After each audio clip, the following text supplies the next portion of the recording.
สวัสดีครับในคลิปนี้ก็พาทุกคนมาซ่อม TBE กันนะครับ 3,000 วัตต์ 24 โวลต์นะครับซึ่งผมก็ทำแยกเป็นคลิปออกมาสั้นๆอีกคลิปหนึ่งนะครับเพราะว่าน่าจะได้ความรู้แล้วก็ค้นหาได้ง่ายนะครับตอนนี้นะครับเครื่องมาในอาการที่เปิดไม่ติดนะในครั้งแรกนี่มาแล้วเปิดไม่ติดเลยนะครับก็เช็คในเบื้องต้นก็คือมีฟิวขาดนะครับฟิวไฟเข้านะเนี่ยฟิวชุด DC ขาดทั้งหมดเลยนะครับแล้วก็ชุดนี้ครับชุดมอสเฟตเล็กๆชุดไฟเข้านี่เสียแทบจะทั้งหมดเลยนะครับก็ต้องเปลี่ยนใหม่หมดเลยนะเนี่ยตอนนี้ผมลองแค่เอาให้หม้อแปลงเนี่ยทำงานได้เท่านั้นเองนะครับทั้งหมดเนี่ยจะใส่แค่นี้ก่อนนะครับใส่แค่นี้ก่อนนะใส่แค่เป็นชุดไปก่อนนะครับแล้วปัญหาที่เจอในตอนนี้ก็คือเปิดแล้วนะครับเปิดแล้วทำงานได้ส่งไฟมาด้านนี้นะครับแต่ไฟไม่ยอมหยุดนะครับแล้วก็จะร้องเตือนเรื่อยๆนะครับซึ่งถ้าเกิดปัญหาแล้วไฟไม่ยอมหยุดเนี่ยสิ่งที่เราจะต้องตรวจสอบก็คือ1นะครับเราจะต้องอันดับแรกเนี่ยเราจะต้องถอดเจ้าตัวชุดไฟออกก่อนก็คือเจ้าตัว IGBT ในชุดอินเวอร์เตอร์ด้านนี้ออกก่อน4ตัวนะครับจากนั้นก็มาตรวจสอบแผงตั้งว่าแผงตั้งนี้ช็อตไหมนะครับถ้าแผงตั้งช็อตแล้วเกิดช็อตอยู่เนี่ยไฟก็จะไม่หยุดครับแล้วก็จะทำงานไปเรื่อยๆซึ่งในกรณีนี้ผมตรวจสอบแผงตั้งแล้วไม่ช็อตนะครับเดี๋ยวผมจะมารีไวล์ให้ดูวิธีการตรวจสอบแผงตั้งเราจะทำยังไงนะครับแล้วก็จะมีตรงไหนที่จะช็อตได้อีกนะครับเราก็ต้องมาไล่ในวงจรกันอีกนะครับเดี๋ยวเราไปดูแผนภาพสรุปกันก่อนนะครับโอเคครับก่อนที่เราจะไปทดสอบกันนะเราก็มาดูในส่วนของเอกสารมาดูในส่วนของบล็อกไดอะแกรมกันก่อนนะครับขออนุญาตนะตรงนี้เป็นบล็อกไดอะแกรมในส่วนของเจ้าตัวเครื่องอินเวอร์เตอร์เครื่องนี้โดยประมาณนี้นะครับก็จะมีไฟ12โวลต์ถึง48โวลต์นะครับเข้ามาในส่วนของ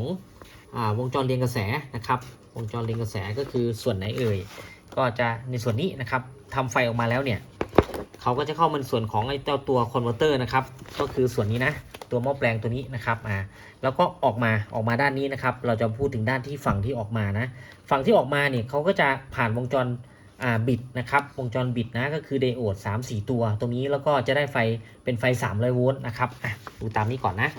เป็นบล็อกไดอะแกรมก่อนนะครับเนี่ยก็12โวลต์หรือว่า24โวลต์นะครับก็จะเข้ามาในส่วนของคอนเวอร์เตอร์ก็คือชุดนี้นะครับชุดคอนเวอร์เตอร์เนี่ยจากนั้นก็จะได้เป็นไฟ300โวลต์ครับ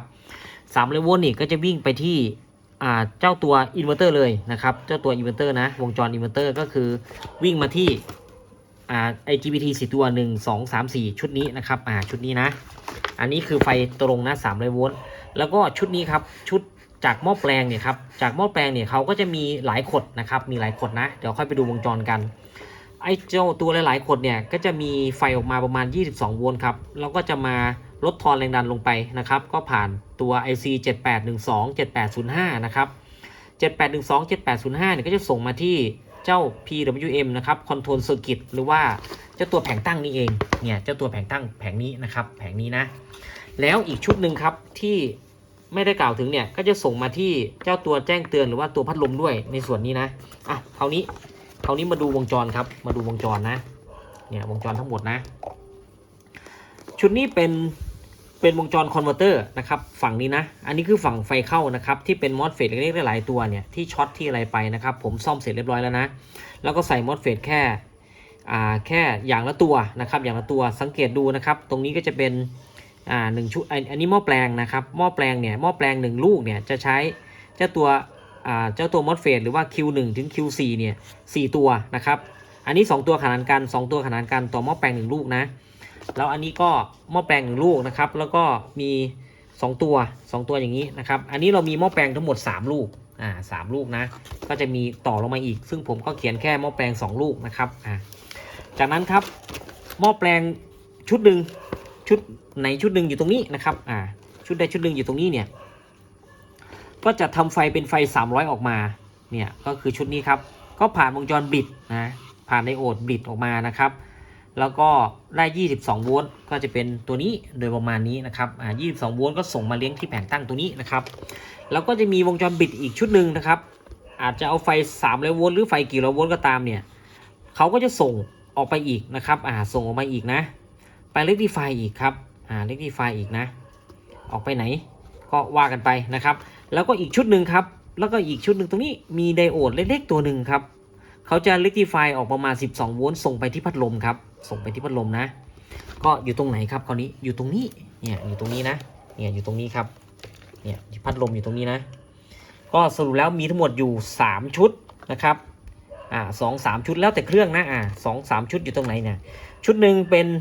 ไดโอดบิด rectify 300 โวลต์ด้านนี้ครับชุดหนึ่งเป็นไดโอดเหมือนกันเนี่ยไดโอดเหมือนกัน4ตัวนะครับแล้วก็ส่งมาด้านนี้นะครับส่งไฟ12โวลต์5โวลต์มาที่แผงตั้งตัวนี้300 โวลต์ครับมาชุดนี้นะครับตัวนี้ก็ผมไม่แน่ใจว่ารับไฟเท่าไหร่นะแล้วก็ตัวนี้ครับมี1 2 3มี3ชุดนะ1 2 3นี่ครับถ้าเกิดชุดใดชุด1ช็อตถ้าเกิดชุดนี้ช็อตไปเลยชุดนี้ช็อตไปเลยเนี่ยไฟก็อาจจะไม่ออก300 โวลต์ครับอาจจะมีไฟออกแต่ถ้าชุดนี้ช็อตครับชุดนี้ช็อตชุดนี้จะไปเลี้ยงแผงตั้งชุดนี้จะเลี้ยงแผงตั้งชุดนี้จะเป็น12โวลต์5โวลต์ครับตรงนี้แหละจะส่งไปเลี้ยงแผงตั้งนะโดยประมาณนี้นะครับเนี่ยชุดนี้ครับชุดนี้ส่งมาเลี้ยงแผงตั้งนะเนี่ยชุดนี้ครับถ้าชุดนี้ช็อตชุดแผงตั้งช็อตนี่ก็อาจจะมีไฟ300 โวลต์แล้วก็อีกชุดหนึ่งครับไดโอดตัวนี้ก็เสียได้ไดโอดตัวนี้ก็เสียบ่อยครับเพราะฉะนั้นเราต้องมาตรวจสอบครับ1 2 3ตรงนี้ไอตัว300 โวลต์นี่ตรวจสอบยังไงตรวจสอบด้วยการที่ลอย IGBT ออก1 2 3ลอยออกเสร็จจบนะครับมีไฟไหม300 โวลต์ถ้ามีครับไฟ22 โวลต์จะมาโผล่ตรงนี้แล้วก็22 โวลต์เนี่ยก็จะมาเลี้ยงที่แผงตั้งเราก็จะเอาไฟ22 โวลต์มาจ่ายตรงนี้ได้เลย22 โวลต์จ่ายตรงนี้แผงตั้งก็จะทำงานทันทีนะครับเราก็ตรวจสอบได้ว่าช็อตไม่ช็อตประมาณนี้ครับอีกชุดหนึ่งครับที่เราตรวจสอบไม่ได้ว่าช็อตไม่ช็อตคราวนี้ตรวจสอบในวงจรจ่ายไฟไม่ได้เราก็เช็คไดโอดตรงนี้เลยถ้าไดโอดตรงนี้ช็อตก็จบโดยประมาณนี้จะมีอยู่แค่3ส่วนนะครับลองดูนะผมจะลองดูด้วยการจ่ายไฟ3 โวลต์เข้ามาก่อนตรงนี้นะเอาไฟ24 โวลต์จ่ายเข้ามานะครับจ่ายให้เห็นก่อนว่าเวลาเขาเกิดปัญหานี่เขาจะเกิดปัญหายังไงนะครับเขาจะเกิดปัญหายังไงนะดูปัญหาก่อนนะครับตอนนี้ซ่อมมาได้จะครึ่งทางแล้วนะครับตัดตอนเลยนะผมจ่ายไฟ24 โวลต์เข้ามาตรงนี้เป็นบวกนะครับเป็นบวก300 โวลต์นะซึ่งผมทดลองไปก่อนนั้นแล้วตรงนี้เป็นลบนะครับบวกกับลบนะเนี่ยมีไฟไหมลองดูนะครับแล้วก็สวิตช์เปิดอยู่ตรงไหนลองดูนะจะยุ่งยากๆหน่อยนะครับอันตรายนะครับ300 โวลต์นะลองดูนะ3 2 1ถ้าเกิดเครื่องทำงานได้นะเครื่องทำงานได้ปกติไฟแรงดันเนี่ยจะอยู่ที่ประมาณ300 370 360 380หยุดแล้วจะหยุดครับหยุดแล้วก็นิ่งนะครับเปิดแล้วหยุดแล้วก็นิ่งเลยนะครับแต่ถ้าเปิดหลายครั้งเนี่ยเปิดแล้วยังไงไฟก็ไม่หยุดอยู่ที่360 380แล้วยังไงก็ไม่หยุดนี่แสดงว่ามีปัญหามีการช็อตเกิดขึ้นนะครับมีปัญหามีการช็อตเกิดขึ้นนะลองดูครับลองดูนะอันนี้ผมจะเปิดนะเปิดรอบที่2นะครับ3 2 1 190นะเดี๋ยวจิ้มไม่โดนก่อนรอบที่3 200นะครับรอบที่4 270 300นะชุด IGBT ถอดออกแล้วชุดนี้ทำงานได้มีไฟ300 โวลต์นะครับเหลือแผงตัวนี้จะช็อตไหมนะครับ3 2 1 330 350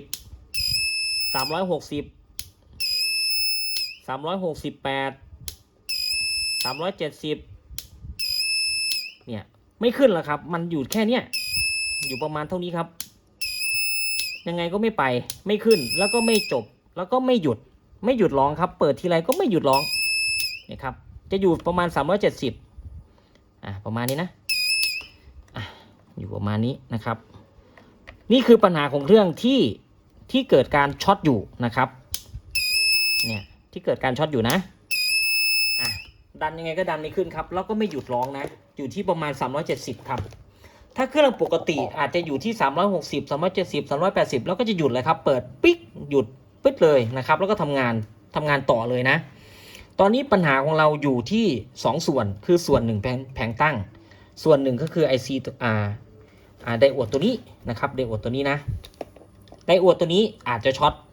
อาจจะช็อตนะตอนนี้ผมรู้แล้วว่าตัวไหนช็อตนะตัวไหนช็อตเช็คไดโอดตัวนี้จะง่ายกว่าแต่ว่าส่วนมากไดโอดตัวนี้จะไม่ค่อยช็อตนะหรืออาจจะช็อตนะครับแต่แผงนี้จะช็อตครับแผงนี้จะช็อตนะแผงนี้จะช็อตครับแผงนี้ช็อตไม่ช็อตนี่เราดูจาก IGBT 4 ตัวที่เราถอดออกมานะ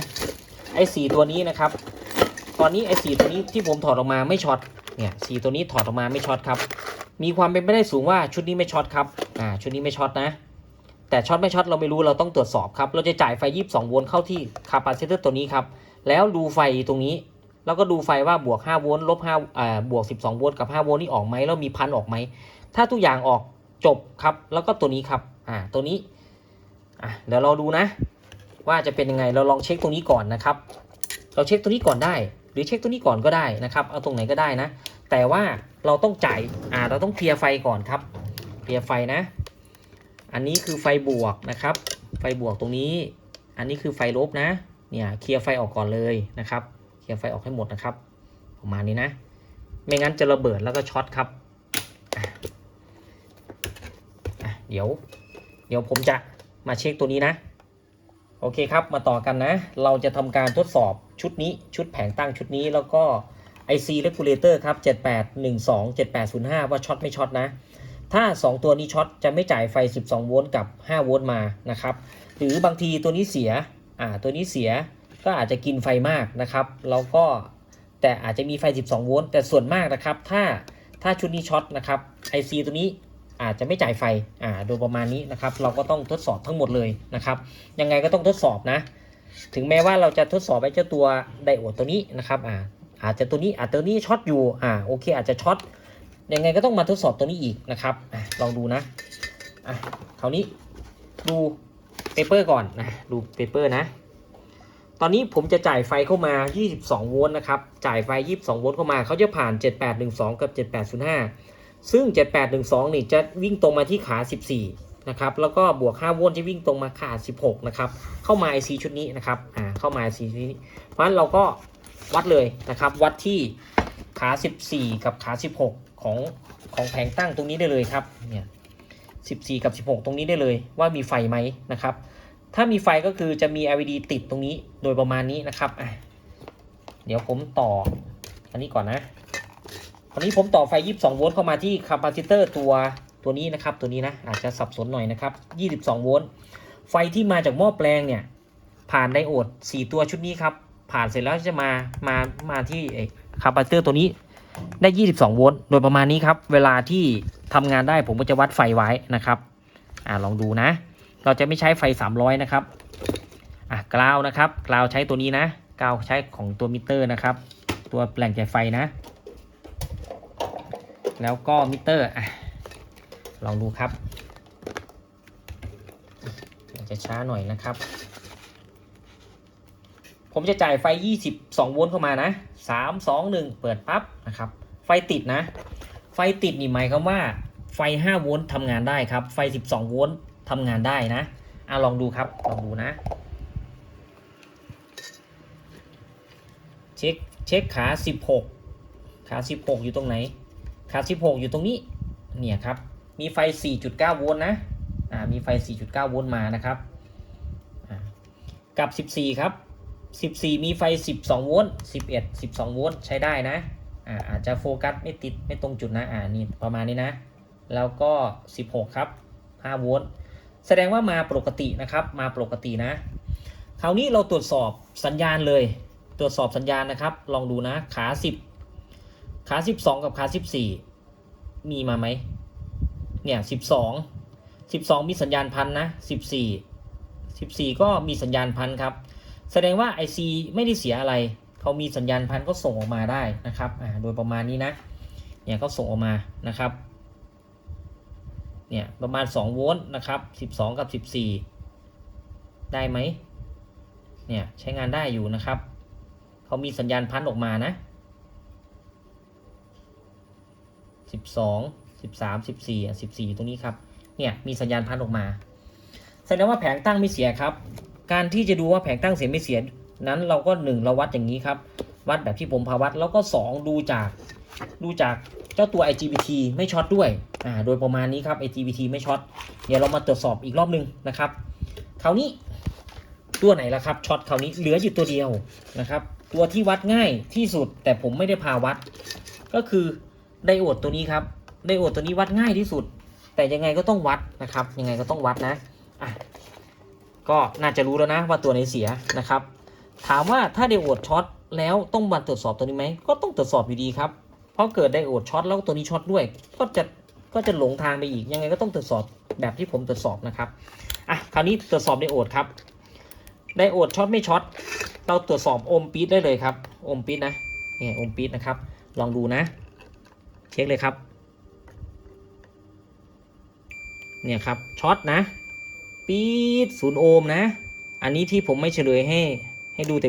ให้ดูแต่ครั้งแรกนะครับมันจะง่ายเกินนะง่ายแล้วทุกคนก็จะบอกว่าก็แค่นี้เองนะครับแค่ไดโอดนะไดโอดช็อตนะพอไดโอดช็อตครับไฟนี่ก็เลยกินกระแสเยอะพอกินกระแสเยอะเนี่ยเจ้าตัวชุดเนี่ยเขาก็ตรวจสอบว่ามีอะไรช็อตเข้ามานะครับเขาก็ไม่ยอมหยุดสักทีโอเคก็เหลือชุดนี้ก็ต้องตรวจสอบสัญญาณพันอีกทีนึงว่ามีสัญญาณพันส่งมาจากด้านนี้ไหมนะครับเราก็ตรวจสอบให้ละเอียดเลยนะครับลองดูนะด้านนี้ครับลองดูครับผมจะใช้ออสซิลโลสโคปเลยนะครับเรารู้แล้วนะว่าตัวไหนช็อตครับโอเคครับเรามาตรวจสอบเจ้าตัวแผงตั้งกันให้ละเอียดอีกทีนึงนะครับว่าเขาทำงานได้ไหมนะตอนนี้รู้แล้วว่าไม่ช็อตนะแล้วก็มีสัญญาณเข้านะครับคราวนี้เราจะเริ่มตรวจสอบจากตรงไหนตรงนี้ที่ผมทำเครื่องหมายไว้ไอชุดนี้นะครับชุดนี้กับชุดนี้เขากินไฟ300ครับเพราะฉะนั้นตัวที่ไม่กิน300ก็คือตัวนี้กับตัวนี้สัญญาณจะออกก่อนนะครับเรามาตรวจสอบครับจะมี2สัญญาณนะสัญญาณหนึ่ง50เฮิรตซ์อีกสัญญาณหนึ่งจะประมาณสัก22กิโลเฮิรตซ์นะครับเราก็วัดรอไว้เลยนะครับวัดรอเลยนะเปิดเลยนะครับ3 2 1เปิดขึ้นมาไฟติดแล้วนะเนี่ยสัญญาณออกนะครับสัญญาณออกแล้วนะสัญญาณ50เฮิรตซ์นะครับลักษณะนี้นะตัวนี้จะเป็นสัญญาณ22กิโลเฮิรตซ์ออกนะครับสัญญาณออกปกติแล้วนะออกแล้วก็ตัดหายไปนะครับคราวนี้เราก็จะตรวจสอบอีกอันนึงคราวนี้อีกชุดหนึ่งก็คือไอตัว300โวลต์นี่จะยังไม่ออกนะครับชุดนี้ยังไม่ออกเราต้องทำการช็อตนะครับหรือว่าหลอกบอร์ดให้เขาทำงานนะครับเดี๋ยวผมหาที่ช็อตก่อนนะไม่แน่ใจว่าจะออกไหมเราก็ช็อตขา2ขา3เนี่ยออกแล้วครับเนี่ยหายมานะครับหายมาโอเค